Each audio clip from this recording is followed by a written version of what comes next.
Welcome back. Today, I wanted to touch on something that I've been seeing circulating quite a bit around the fitness space, and that's should you be a high volume trainer in the gym, or should you train at a lower volume and a higher intensity? And a lot of this has been brought upon by Mike Mentzer's research. I've been seeing his name going everywhere, so I'm sure if you've clicked on this video, you've probably seen a few things, but the real question isn't whether one's better than the other, because the truth be told, you've seen people get results from either one, and they have been since the beginning of time, or at least since the beginning of when we've been tracking this stuff.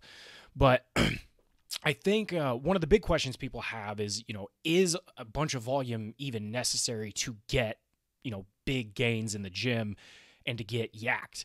And I think it's important to understand where you are and then where you're trying to be. So I need to preface this by first explaining what my definitions of high volume are in this case and what the definitions of low volume are. That way we're on the same page as far as kind of so you can get it into your head and have a better, view of kind of what I'm talking about here. So generally speaking, when I'm saying high volume, I'm saying anywhere from 10 to 20 sets a week with 8 to 15, actually more so 8 to 20 reps per set.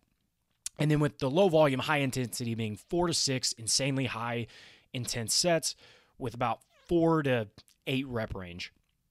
And I know, the literature is going to say that generally speaking, pretty consistently that a higher intensity and a lower volume is typically going to lead to more growth, or at least elicit more of a growth response. However, I think there are a couple of important caveats from my experience that I think most people need to consider when looking at this. The first, let's just put into an example of a baby learning to walk. You're not going to tell a baby to run right away, right? That's a recipe for disaster, right? They don't even know how to walk, so why would they learn how to run? And the same thing needs to be applied to training in the gym. Lifting weights, training, it's all a skill. And it takes reps on reps on reps on reps of practice in order to be able to effectively do that skill. So when whenever you're trying to argue, should I do more, more volume or more intensity? If you're a beginner, and I would even argue into pretty, medium, middle, intermediate, you probably still need to be doing the high volume approach. And I say this because you haven't developed the necessary neurological aspects of lifting that can really allow you to go to a true high intensity, absolute failure set. And so there's a couple of factors that the brain actually plays here. The first being muscle fiber recruitment. When you're starting off lifting, you just have not developed the right skill to be able to do a lift effectively, let alone do it close to failure effectively. So that's a factor. Intermuscular coordination. So your ability to be able to use the muscles effectively that you're trying to hit in a workout. And then not only that, but also intramuscular coordination. So that's kind of, you don't really have to worry about that, but those are like, if you're doing a tricep exercise, how are you biasing one part of the tricep over another? Or if, hamstrings can be the same way. It's basically the muscles within the muscles, more or less. And so I think that, you're asking the wrong question. The question you need to be asking is, where am I in my current fitness journey?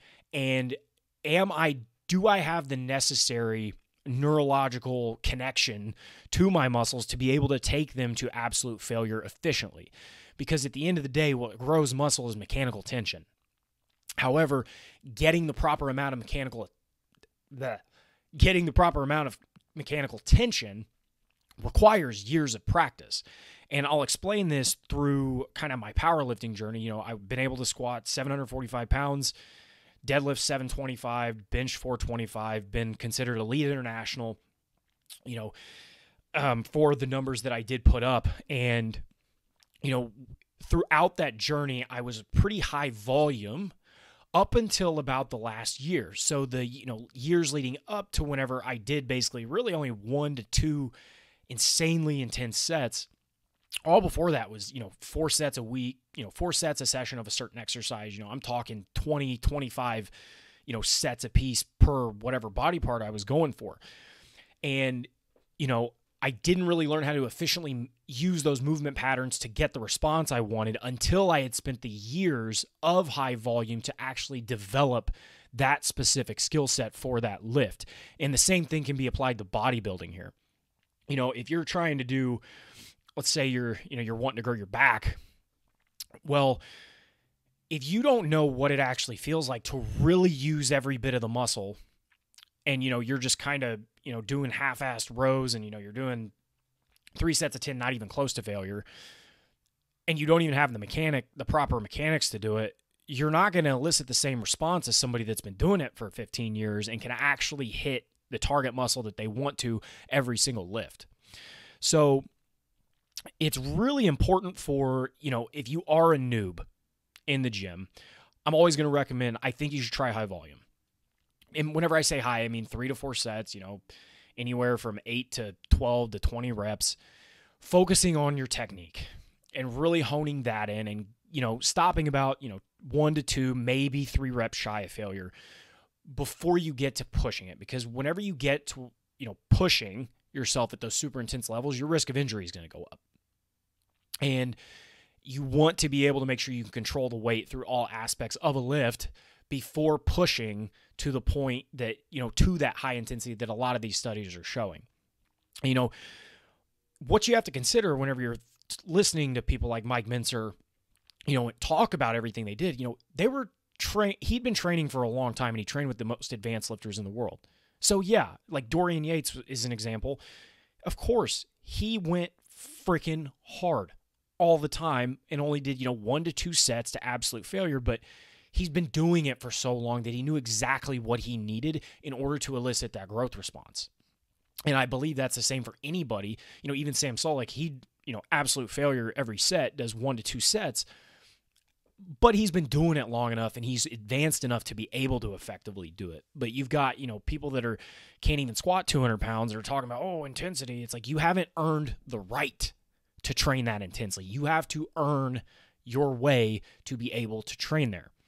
So, if you are newer or even intermediate, you probably need to still learn the skill, how it's going to feel, what do muscles do, what are their purpose, and how can you train according to that.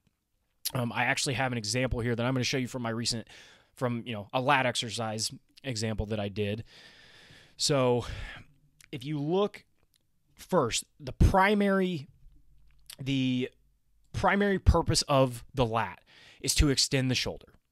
It is not to hyper extend the shoulder, which is what a lot of people do. If you're looking and, let's say you're pulling and you pull all the way back here. Well, whenever your arm gets to this position, I don't know if you can see it very well, you're hyperextending. That's all rear delt. You're not trying to hit lat here. So when you're trying to pull lat, really all you're trying to do is extend the shoulder up to this point and then extend. And that's part of what happens as you become more advanced, but that is how you can get into higher intensity. So if we look here, I've been training lats for a long time, clearly, but you'll notice, I'm stopping right here. I'm not going any further because I don't want any more rear delt action in there than what I need to have. So, we're going here, and my goal is I'm trying to get to the point where I can no longer pull as effectively. You'll see about right there, I'm not getting as deep into, and that right there is absolute failure. So, but with that being said, I still did 3 sets of lats for this exercise. And I think most people are going to benefit from it because you are going to gain a bunch of muscle from just the sheer amount of volume. And I think that's what most people want, whenever they're looking for results in the gym. And I get it. You want to have more results in less time, but it's not feasible. Right? You got to do your work. You've got to earn your right to be able to train at that high intensity. But you will hit a point once you understand how all these muscles are supposed to work, you're going to be able to put more effort into each set, which then means, of course, you are going to have to decrease the volume over time. But what happens is your volume won't decrease as much as you think it does because the weight that you're doing is going to be higher. Therefore, your volume is going to keep going up over time. But you want to find that place where the volume may start to overtrain you a little bit. And another like important note about overtraining, I'm telling you, it's really freaking hard to overtrain. It's going to be hard to do it, especially if you're not super experienced. It took me probably 3 years before I truly overtrained in powerlifting, and that's just because I was doing an insane amount of volume at a really high weight, and that's whenever I switched back over to just more lower, fewer sets, higher intensity. My recovery got better, et cetera, et cetera. So I'm looking at my notes here. So how can you start to raise intensity over time so that you can get to training at a higher intensity? Well, one, muscle doesn't really care how hard you work, right? If you're sweating your balls off, but you are not stimulating the muscle to grow, it doesn't care. It's not going to grow. Why you should do volume? Because you're going to learn how to move properly, and you're going to actually make that connection with the brain on how this movement's supposed to feel and what you're supposed to do in order to be able to elicit that response. It doesn't mean flexing as hard as you can, but what it does mean is being able to actually feel the muscle you're trying to work by understanding what muscles are supposed to do. So I hope this video clears some things up, gives you a little bit more detail into, should you train at a higher intensity and lower volume? Should you stick to a higher volume? In my opinion, if you're beginner to intermediate, probably stick to a higher volume. Once you get to a place where you know how to grow muscle, you've done everything else. Your diet's been on point, your sleep's been on point, you've done all the other work, then we can start looking at higher intensities, 1 to 2 sets to absolute failure. But until you have earned that, I don't think you should. But that's just my opinion. Till next time, let me know if you have any questions in the comments. Always happy to help. Thanks.